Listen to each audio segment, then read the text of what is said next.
Three O-linemen, right? Four. Sorry about that. Trying to beef up the team, baby. Act like I knew what I was talking about. It's all good. Four O-linemen. What did you like about that group? Coach trying to talk about versatility with some of them and obviously size and role. We just mimic what we've had success with before. You know, a guy that's playing at a high level for us is Darius Washington. And if you look at a lot of those players in that commitment, three of them actually, they fit kind of similar to what he was. Athletic, long, still needs some developmental traits, but can play all five positions.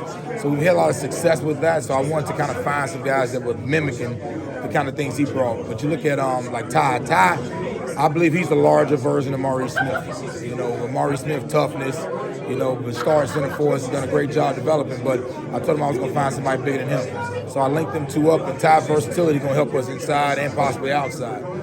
You look at Jonathan Daniels, who's a kid that started off as a DN, was too slim, then he got bigger, then he went to O-line, but just his ability of long, lean, athletic, coming from the same place where Darius come from, ironically, you know, I think he can have that possibility to be more versatile and things of that nature.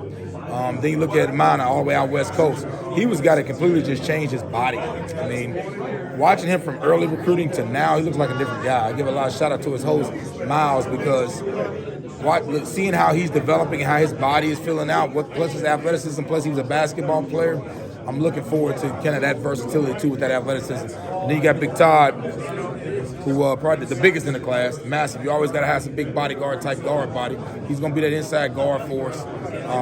Also started out as a quarterback. He was a guy I had to see multiple times. You know, he went through a long evaluation because I wasn't fired up at first. We had a discussion, things I wanted to see. He came to camp multiple times. I saw him getting better, which let me know what his ceiling was. And also, shout out to the weight room coach, the strength coach, because they saw some qualities in there that I didn't see when he was with those guys and really put him over the top. How do you balance recruiting a high school O-lineman where you got to invest a lot of time in development versus portal O-linemen who may be more college ready, developed, and ready to be plug and play? So it's really the same. I mean, some of the portal guys we got never even started a game. Like, you know, like our most high-profile guy was Dylan Givens, who was a ball player, brought a mentality, a toughness, a smartness. He only started one game in his former college. So you still got to have the developmental piece and find those ways in them. But I think they just been through an off season. They understand the time it takes, the commitment, because they're just older. You know, we all are different as we get a year older, but I think that is more of the value of them bringing in. The best thing about bringing a portal guy in is they tell them how good they got it here, because a lot of times they're coming from other places and they say, hey man, I know you think that's what it is, but let me tell you, you got it pretty good here. So I think that was a big benefit of developing the O-line culture that we have, you know, from even, man, you watch that those guys in there monitor each other. I'm not having to do a bunch, man. They're keeping each other on point, whether it be social media, work ethic-wise, practice-wise, and I like that culture that's been built in the room. Offense. A lot of people say offensive line is the hardest position to kind of project. Is that accurate? Well, yeah, it's not a lot of humans that can do it. You know, if you go to Disney World on the busiest day in the country, there could be 2 million people out there. There might be 1 or 2 people out there that could possibly do it and not even do it at a high level. So to have the size commitment, the athleticism, and the mental fortitude to be able to play the position is just rare.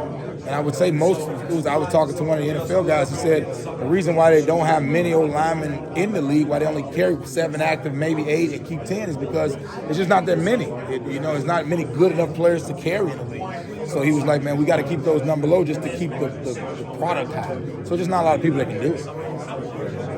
Offensively speaking, outside the offensive line, what did you like about the playmakers you guys brought in? Yep. Receiver group seems to have a bit of versatility and then land as a pass catcher. Yeah, Elijah, he looked at the blueprint we had of using larger receivers. You know, he looked and saw the production our guys had, like Johnny and Keon and those guys. He was like, I see they know how to, dudes being a big receiver himself.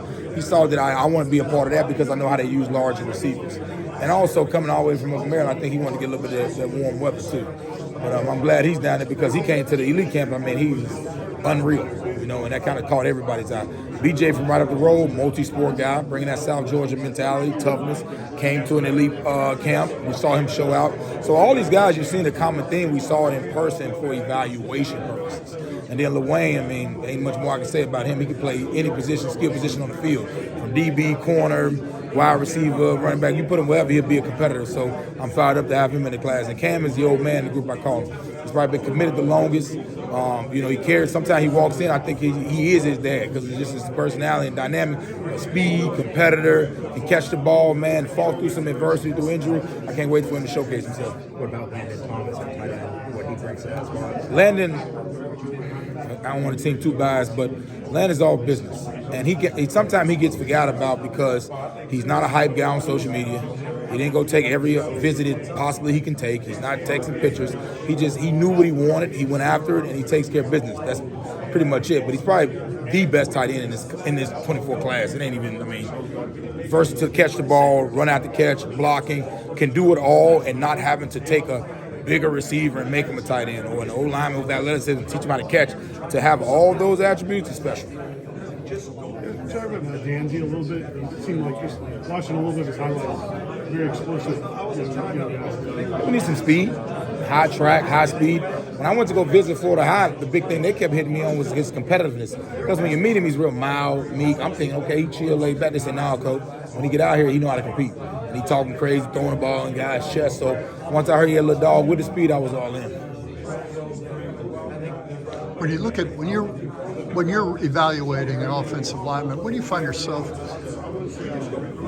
trying to what's the real key to evaluation of an offensive lineman? The where it starts with is the mindset of development, because everybody says, okay, if he develops, it's hard to develop, man. You're talking about sleep patterns. You're talking about weight management, which there are billion-dollar companies who can get on adults about not being able to manage weight, and you're going to do it to a 17-year-old. So you're talking about just mindset, approach.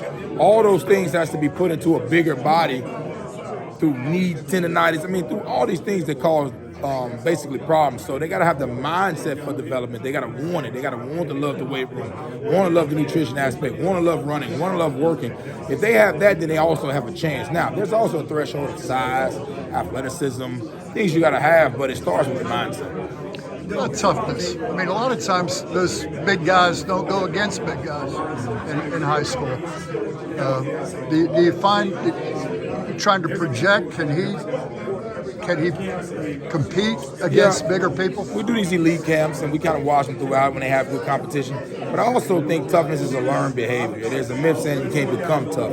Toughness comes through adverse moments, getting a little chapped on, getting a little burnt up a little bit, and coming out of it building the confidence to move on. And that's how the program is designed. We create the adversity. We create those moments where you got to fight and scratch and claw through, which makes you tough. So as long as they have the development for it, as long as they have the mindset for development, I think we can get out of it. No problem.